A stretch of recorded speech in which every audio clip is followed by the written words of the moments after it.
మనకి ఈరోజు AC technician మన దగ్గరికి తీసుకొచ్చాడు లాయడ్ ఏసీ. ఇది వచ్చేసి అవుట్డోర్ మోటార్ తిరగట్లేదు. ఇక్కడ మీరు చూసుకున్నారనుకో ఇండోర్ మోటార్ తిరుగుతుంది, ఇక్కడ కమ్యూనికేట్ అవుతుంది, ప్లస్ కంప్రెసర్ కూడా ఆన్ అవుతుంది. కానీ ఇక్కడ చూసుకుందాం అనుకుంటే మనం fan motor, outdoor fan motor అని తిరగట్లేదు.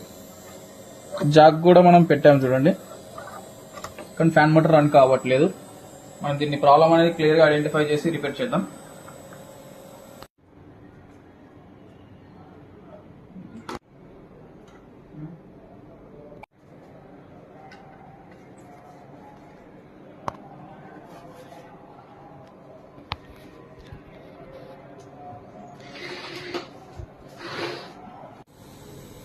ప్రాబ్లం అనేది క్లియర్ గా ఐడెంటిఫై చేసి ప్రాబ్లం ని రిపేర్ చేసేసి సాల్వ్ చేస్తాం. ఇక్కడ మీరు చూసుకోవచ్చు డిస్ప్లేలో ఏం ఎర్రర్ లేదు, ఇండోర్ మోటార్ తిరుగుతుంది, అవుట్డోర్ మోటార్ కూడా తిరుగుతుంది.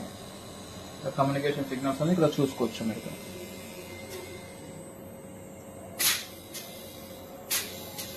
మనం రిపేర్ చేసిన తర్వాత ఫుల్ టెస్ట్ చేసిన తర్వాతనే టెక్నీషియన్ హ్యాండ్ ఓవర్ చేస్తాం.